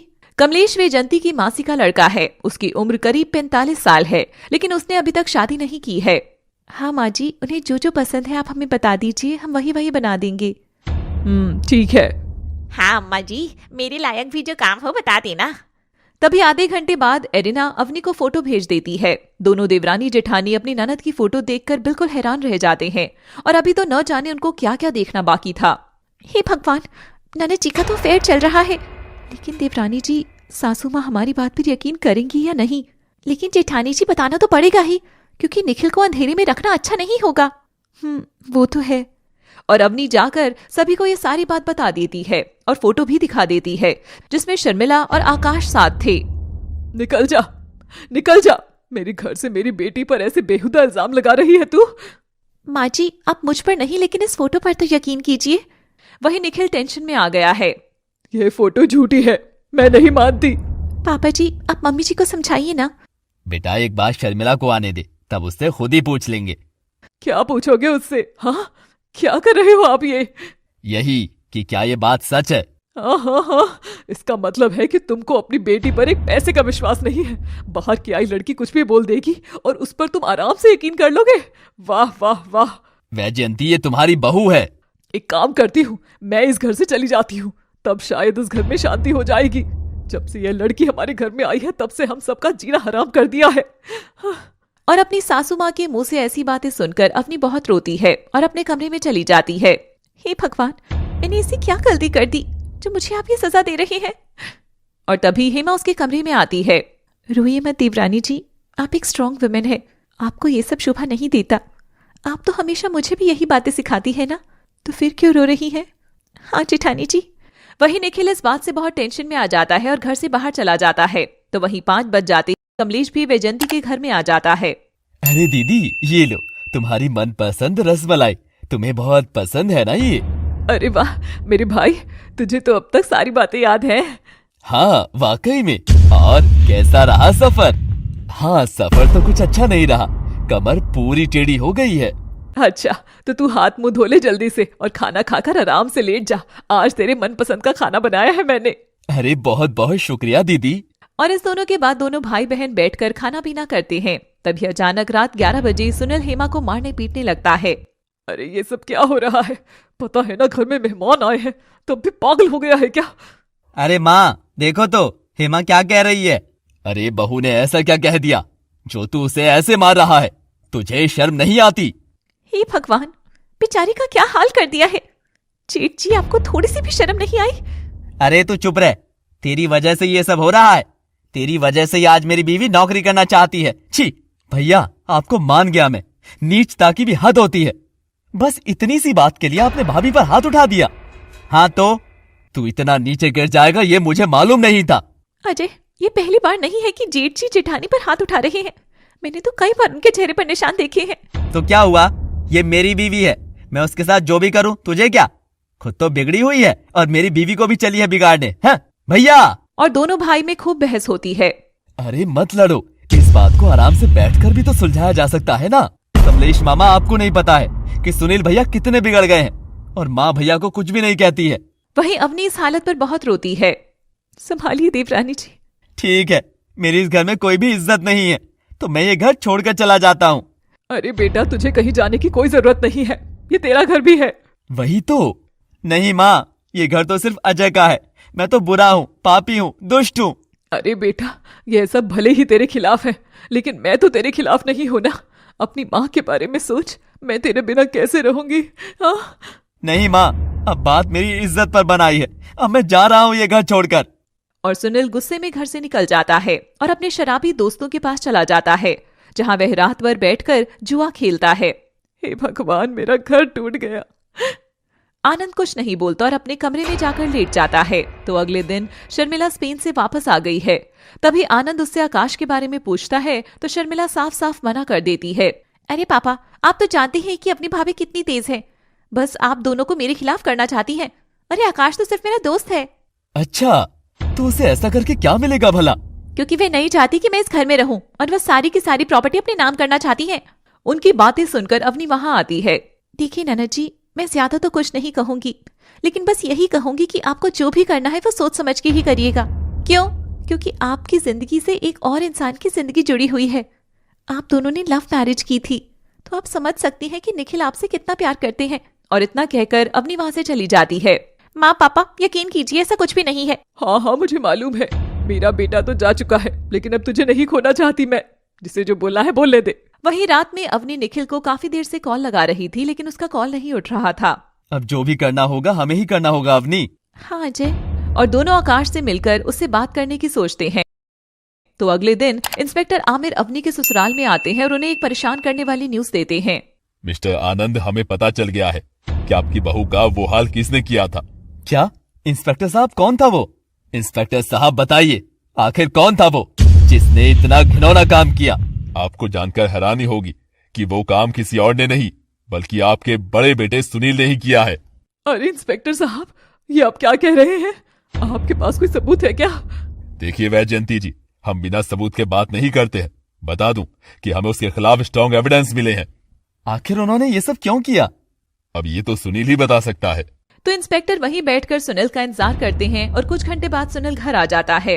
अरे सर, आप क्या हुआ? कुछ पता चला क्या? कुछ क्या, बहुत कुछ पता चल गया है सुनील जी। ये सुनकर सुनील तुरंत समझ जाता है कि इंस्पेक्टर को सब पता चल गया है। तो वह वहां से भागने की कोशिश करता है, लेकिन इंस्पेक्टर आमिर उसे सही समय पर पकड़ लेते हैं और उसे हथकड़ी लगा देते हैं। तुम्हें तो बहुत लंबी सजा होने वाली है सुनील। तो सुनील को पकड़ लिया जाता है। हे भगवान, ये क्या हो गया? पूरे खानदान की नाक कट गई है। पता नहीं किसकी बुरी नजर लग गई है। हाँ माँ, वो जो भी है उसे तो बड़ी बद्दुआ लगी कि हमारी। देखना, कीड़े पड़ेंगे कीड़े। वहीं अवनी और बाकी घर वाले उन माँ बेटी की ऐसी बातें सुनकर वहां से दूसरे कमरे में चले जाते हैं। खैर, सुनील से बहुत सारी पूछताछ करने के बाद सब पता चलता है और घर वालों को सारी बात बताई जाती है। सुनील ने कबूल किया है कि वो नहीं चाहता था कि हेमा माँ बने। इसके लिए पहले तो वो उसे प्रेगनेंसी रोकने वाली दवाइयां देता रहा, लेकिन जब मामला उसके हाथ में नहीं रहा तो उसने ऐसा काम किया। देखा माँ, कहता था ना मैं, भैया कहीं गलत चल रहे हैं। और आपने तो बेवजह ही अवनी के साथ इतना बुरा बर्ताव किया। तो मुझे क्या मालूम था ये सब? और क्या, एक तो माँ इतनी परेशान है और तुम ऊपर से माँ को ही बोले जा रही हो। शर्मिला दीदी, आप तो चुप ही रहो। आपने लव मैरिज की है और उसके बाद भी आपसे अपना परिवार नहीं संभाला गया। देखो ना माँ। क्या देखे? सब दिख रहा है। इतना सब हो गया और ऊपर से यहाँ पर आकर आग लगाती रहती हो। आपको तो ये भी नहीं पता कि आपका पति कहाँ पर है। अजय, ज्यादा मत बोल वरना। दीदी बहुत हुआ, अब और नहीं। तभी अपनी वहां आ जाती है। अजय, शर्मिला दीदी, इनसे ऐसे बात मत करो। हाँ हाँ हाँ, आ गई नाटक करने तू। दीदी, मैं आपकी बातों को नजरअंदाज करता रहता हूँ, लेकिन इसका मतलब ये नहीं है कि मैं हमेशा ही नजरअंदाज करता रहूंगा। अजय, पागल हो गया है क्या? यही सिखाया है मैंने तुझे? ऐसे बात करते हैं अपनी बहन से? नहीं माँ, अजय और अपनी भाभी को मेरा इस घर में रहना ही अच्छा ही नहीं लगता, तो मैं जा रही हूँ यहाँ से। और शर्मिला जल्दी से रोते हुए अपने कमरे में जाती है और सामान पैक करने लगती है। तभी वैजयंती उसके पास आ जाती है। बेटा नहीं नहीं, उन लोगों की बात मत सुन, मैंने कहा ना, छोड़िए सब। नहीं माँ, अब बहुत हो गया। तो हाथ में सूटकेस लिए शर्मिला बाहर आती है और अवनी की तरफ गुस्से से देखते हुए वहां से निकल जाती है। वहीं आनंद की तबीयत ज्यादा ठीक नहीं रहती थी, इसलिए वह भी इन चीजों से तंग आ चुका था।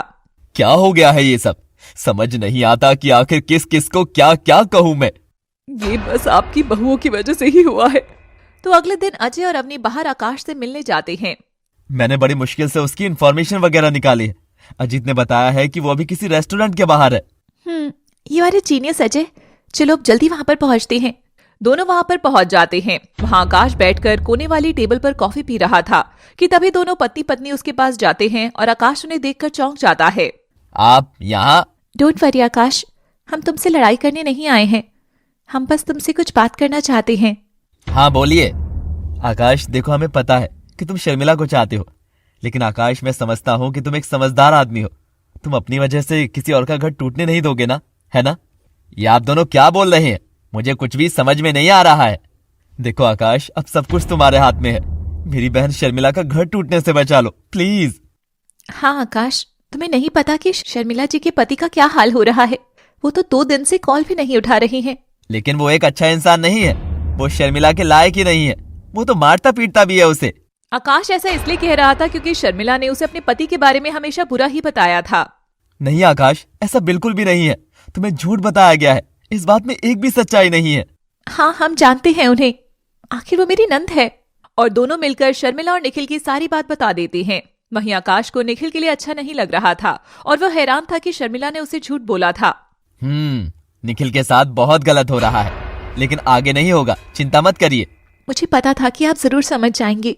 Thanks. Thank you so much. तो वहीं कुछ दिन और बीत जाते हैं, लेकिन निखिल का कोई अता पता नहीं चलता।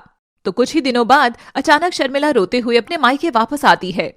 माँ, बुरी खबर है, पुलिस को नहर के पास एक लाश मिली है जिसका हुलिया निखिल की तरह बताया जा रहा है। क्या? नहीं, ये नहीं हो सकता। हाँ, मैं तो विधवा हो गई माँ, अब क्या होगा?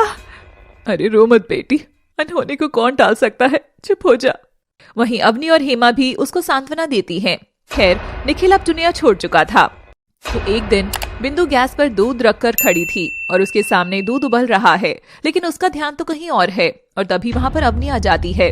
अरे बिंदु, तुम्हारे सामने दूध उबल रहा है और तुम्हारा ध्यान कहाँ है? क्या हुआ, सब ठीक है ना? अरे दीदी, वो कुछ नहीं, सब ठीक है। क्या बात है, कुछ प्रॉब्लम में है तो बता दो। नहीं, आप टेंशन मत लो, मैं बिल्कुल ठीक हूँ। वो छत पर पड़े कपड़े भी सूख गए होंगे ना, मैं लेने जा रही हूँ। और बिंदु वहां से चली जाती है। अरे छत पर तो कपड़े हैं ही नहीं, इसको क्या हुआ अब? वही बिंदु छत पर जाकर रो रही थी। शायद ये सब मेरे कर्मों का ही फल है। तो 2 दिन बाद अवनी खुशी खुशी हेमा के पास आती है। जिठानी जी, मैंने आपके लिए बहुत अच्छी नौकरी ढूंढ ली है। अच्छा, मुझे करना क्या होगा देवरानी जी? मेरी एक फ्रेंड है, उसका बहुत बड़ा पार्लर है, वहाँ एक रिसेप्शनिस्ट की जरूरत है, तो मैंने उससे बात कर ली है। थैंक यू देवरानी जी। हाँ, तो आप तैयारियां कर लीजिए, कल से ही जाना है वहां आपको। हाँ जरूर। तो अगले दिन से हेमा अपने काम पर जाना शुरू कर देती है। वहीं यह सब अवनी की सासू माँ और ननद को कहाँ गवारा था। अब दोनों मिलकर अवनी को परेशान करने के लिए नए नए रास्ते ढूंढने लगे। कभी उससे कुछ काम करने को कहते तो कभी कुछ। तो एक दिन अवनी की तबीयत खराब हो जाती है। क्या हुआ देवरानी जी, आपकी तबीयत ठीक नहीं लग रही? हाँ जेठानी जी, कई दिन से रात में थोड़ी देर तक जाग रही हो ना, और नींद भी पूरी नहीं हो पा रही है। अच्छा, पढ़ाई के लिए क्या? हाँ, मेहनत करनी तो जरूरी है ना। मेरी वजह से आपको बहुत कष्ट उठाने पड़ रहे हैं देवरानी जी, मैं नौकरी छोड़ देती हूँ। अरे नहीं नहीं जेठानी जी, ये आप कैसी बातें कर रही हैं? इतनी छोटी सी बात के लिए आप अपनी जॉब दांव पर लगा देंगी? नहीं नहीं, लेकिन आपको घर का इतना सारा काम करना पड़ रहा है। अरे कोई बात नहीं जेठानी जी, वैसे भी मेरे साथ बिंदु है ना फिर। हाँ। और वैजयंती दरवाजे के बाहर से कान लगाकर ये सब बातें सुन रही थी। तेरी नौकरी तो मैं छुड़ा कर ही रहूंगी हेमा, तू बस देखती जा। तो अगले दिन कमलेश वैजयंती के घर आया है। दोनों मिलकर बहुत देर से गप्पे लड़ा रहे हैं। मेरी दोनों बहुएं तो बेकार हैं। पहले तो छोटी बहू को मैंने थोड़ा सा प्यार दिया, दुलार दिया, इसलिए क्योंकि उसकी शादी में बहुत सारा दहेज मिला था, लेकिन वह तो सर पर ही चढ़ गई। हाँ, काफी पढ़ी लिखी है और बड़ी फास्ट इंग्लिश बोलती है टाटा करके। हाँ, बस इन्हीं चीजों का घमंड है उसे, जुबान पर तो उसकी बिल्कुल भी लगाम नहीं है। और बड़ी बहू, उसके बारे में तो तौबा तौबा, क्या ही कहूँ। हाँ, आजकल तो कोई गारंटी नहीं किसको कैसी बहू मिल जाए। हाँ वही तो, मेरे ही नसीब फूटे हैं। अच्छा ये सब छोड़, तू ये बता कि तू शादी कब कर रहा है? अभी इस पर मेरा कोई खास विचार नहीं है दीदी, बाद में देखेंगे। ओहो, तेरा तो हमेशा यही जवाब रहता है। अच्छा दीदी, बिंदु दिखाई नहीं दे रही है। अरे आज बिंदु की तबीयत ठीक नहीं है, इसलिए वह अपने कमरे में आराम कर रही है। अच्छा दीदी, आपके घर में तो नौकरों की भी मौज है। मामा जी, बिंदु इस घर की नौकर नहीं है, वो इस घर की बेटी जैसी है। अच्छा है। खैर अब क्योंकि निखिल इस दुनिया में नहीं रहा तो शर्मिला और आकाश की भी शादी तय हो जाती है। कुछ वक्त बाद अजय की दूर की चाची के लड़के की शादी है और सभी लोग वहां जा रहे हैं, लेकिन बिंदु और शर्मिला नहीं जाते। अच्छा ठीक है, गेट अंदर से लॉक कर लेना। अब हम लोग जा रहे हैं, ध्यान रखना। हाँ ध्यान रखेंगे, डोंट वरी। और सभी लोग शादी के लिए निकल जाते हैं। बिंदु तो डर मत, मैं तेरे साथ हूँ। जब तक मैं तेरे साथ हूँ कुछ गलत नहीं होने दूंगी तेरे साथ। हाँ दीदी, लेकिन मुझे बहुत डर लग रहा है, हमें वो सब नहीं करना चाहिए था। अरे तू इतना डर मत, उस आदमी को तो हम अच्छे से सबक सिखाकर ही रहेंगे, देखती जा। हाँ दीदी, मुझे अपने से ज्यादा अपने माता पिता और अपनी छोटी बहन गुनगुन की चिंता है। अगर मुझे कुछ हो गया तो उनका क्या होगा? अरे बिंदु, तुझसे कहा ना, तू चिंता मत कर इतना, कहा ना शांत रहे। और थोड़ी देर तक दोनों हॉल के रूम में ही बैठे रहते हैं, लेकिन इसी बीच शर्मिला को बहुत तेज नींद आने लगती है और वो सोफे पर ही बैठे बैठे सो जाती है। तभी पीछे से एक आदमी आता है जिसे देखकर बिंदु बहुत डर जाती है। अगले दिन सब घर आकर चौंक जाते हैं क्योंकि घर से सारा कैश और जेवर गायब थे और बिंदु भी गायब है। हे भगवान, यकीन नहीं होता कि बिंदु ऐसा कर सकती है। लेकिन माँ, बिंदु ऐसा क्यों करेगी? हो सकता है कि उसके साथ कुछ गलत हुआ हो। हाँ, हमें इंस्पेक्टर आमिर को ये सब बताना होगा। हाँ अजय, बताओ उनको सब। हाँ कमलेश, आजकल तो किसी पर भी भरोसा नहीं करना चाहिए। तो इंस्पेक्टर आमिर हेमा के ससुराल में आते हैं और पूछताछ करने के बाद वहां से निकल जाते हैं। हेमा, ओ हेमा। हाँ मम्मी जी, क्या हुआ मुझे बताइए। मुझे भी कोई बात नहीं करनी है तुझसे, हेमा को बुला बस। वो माँ, जिठानी जी थोड़ा अपने ऑफिस का काम कर रही हैं तो अभी नहीं आ पाएंगी। वाह भाई वाह, यहाँ घर में क्या क्या हो रहा है? हैं? उसको ऑफिस के काम की पड़ी है। अरे वैजयंती दीदी, छोड़ो ना, क्यों दिमाग गर्म करती हो? अरे देख रहा है तू, इन बहुओं की हरकतें। अपनी सास के लिए 1 मिनट भी टाइम नहीं है। लेकिन मम्मी जी, वो जब से अपने ऑफिस से आई हैं तब से घर का काम ही कर रही हैं। आप मुझे बताइए, मैं कर देती हूँ जो भी काम है। वाह वाह, बेशर्मी की भी हद होती है। एक महारानी तो बाहर नौकरी करके हमारा नाक कटवा रही है और ये किए है जिसकी जुबान कैचे की तरह चलती है। अरे जब छोटी बहू कह रही है कि वो कर देगी तो तुम उसे इतना क्यों सुना रही हो? तुम्हें तो काम होने से मतलब है, कोई भी करे। चुप करो, आपने ही तो सर पर चढ़ा रखा है। तभी उनकी आवाजें सुन के हेमा वहां आ जाती है। क्या हुआ माँ जी? बड़ी जल्दी आ गई तू, बेशरम बेहया। मम्मी जी बस, बहुत हो गया। तू चुप कर, मैंने कहा ना मुझे तेरे से कोई बात नहीं करनी है। जैसे माँ बाप वैसी बेटी, तूने ही सिखाया ऐसे सब कुछ। अपने माँ बाप का नाम आते ही अवनी से रहा नहीं जाता और वह अपनी सासू माँ को करारा जवाब देती है। मैंने तो पहले सिर्फ सुना ही था कि एक औरत दूसरी औरत की दुश्मन होती है, लेकिन आज मैंने देख भी लिया। छोड़िए ना देवरानी जी। नहीं जेठानी जी, और एक बात बता दूं सासू माँ, दूसरों को भला बुरा कहने से पहले खुद के गिरबान में झांक लेना चाहिए। कहीं ऐसा ना हो कि आप पर ही थूथू हो जाए एक दिन। देखा देखा आपकी बहू मुझे कैसे ताने मार रही है। अगर हम आपके साथ ऐसा सलूक कर रहे हैं तो इसमें आपकी ही गलती है मम्मी जी। और अपनी गुस्से में हेमा का हाथ पकड़ती है और उसे लेकर वहां से दूसरे कमरे में चली जाती है। मेरी तो कोई इज्जत ही नहीं है इस घर में। हाँ माँ, देख लो आप। अगले दिन सुबह हेमा को ऑफिस जाने का टाइम होने वाला था, तभी वैजयंती कुछ कपड़े लेकर आती है। सुन हेमा, ये सारे कपड़े थोड़े से साइड से फटे हुए हैं, सिल दे से। जी माँ जी, आकर सील दूंगी। अभी ही चाहिए मुझे, कुछ मेरे भी कपड़े हैं। ठीक है। और वह कपड़े सिलने लग जाती है, लेकिन बहुत सारे कपड़े होने के कारण उसे लेट हो जाता है। अगर लेट गई तो वहां पर मुझे सुनना पड़ेगा। ऐसा करती हूँ, आज चाहती ही नहीं हूँ। यही तो मैं चाहती हूँ। कुछ देर बाद अपनी देखती है कि 10 बजे भी हेमा घर पर ही थी। अरे क्या हुआ जेठानी जी, आज आप गई नहीं ऑफिस? हाँ, वो आज छुट्टी है। अच्छा। तभी वहां बिंदु के माता पिता अपनी छोटी बेटी गुनगुन को लेकर आते हैं और वैजयंती से गुजारिश करते हैं कि वे उसे काम पर रख लें। गुनगुन की उम्र सिर्फ 16 साल ही है। नहीं, हम इसे काम पर नहीं रख सकते। माँ, बिंदु अभी गायब है, तो आप ही सोचिए कि इनके घर का गुजारा कैसे चलेगा। और वैसे भी अब ये साबित नहीं हुआ है कि बिंदु ही दोषी है। हाँ वैजयंती, अजय ठीक कह रहा है, रख लो इसे। और सभी के समझाने पर वैजयंती मान जाती है। अगले दिन फिर से हेमा के ऑफिस जाने का टाइम ही वैजयंती उसे बहुत सारा काम दे देती है और ये सिलसिला 2 दिन तक चलता रहता है। इसी बीच हेमा को ऑफिस से कॉल आता है। हेमा जी, आपको काम से फायर कर दिया गया है, कल से आप काम पर मत आइए। No ma'am, please. Call cut हो जाती है और हेमा रोने लगती है। अवनी उसे देख लेती है। क्या हुआ? मुझे जॉब से निकाल दिया। लेकिन क्यों? असल में मेरी छुट्टी नहीं थी, पर माँ जी काम कह देती थी और मैं लेट हो जाती थी, इसलिए जा ही नहीं पाई। मत रोइए देवरानी जी, अब मैं क्या ही कहूँ सासू माँ के बारे में। और तभी कुछ दिन बाद अवनी के एग्जाम का रिजल्ट आता है तो वो खुशी से जोर जोर से उछलने लगती है। वाह, ये मैं सिलेक्ट हो गई अजय, मेरी जॉब लग गई है, मैं टीचर बन गई हूँ।